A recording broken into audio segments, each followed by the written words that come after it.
Hey kids, today we're going to talk about a very important flat piece of metal I like to call the yield sign.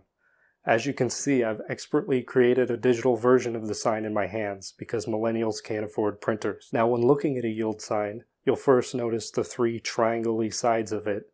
Then you'll notice the letters Y-E-L-D printed on it. These letters together represent the word yield, which is what you're supposed to do when you see the sign.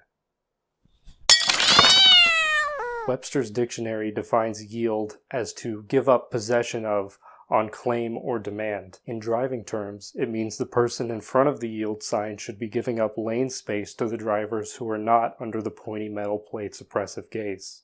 But that's not what usually happens. To demonstrate a typical yielding scenario, I've created a totally not real hypothetical character that I like to call Greg. Now Greg drives the 328i, and he's late to his subway manager's regional conference, so he doesn't even notice the yield sign. He blows right through it.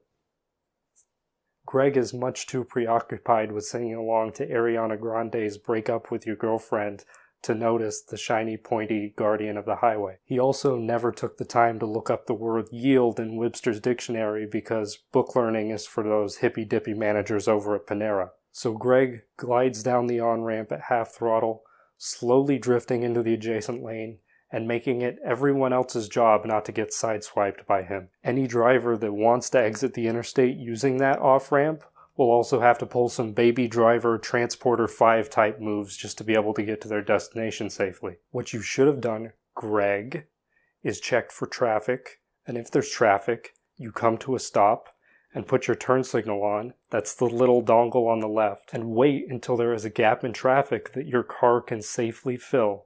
It's not that hard, Greg. It turns out not putting lives in danger is really simple, Greg. If you were educated by this important PSA, like, subscribe, Twitter, Instagram, all that jazz. And stay tuned for the next episode in which I teach Toyota RAV4 drivers how to stay between the lines on the road.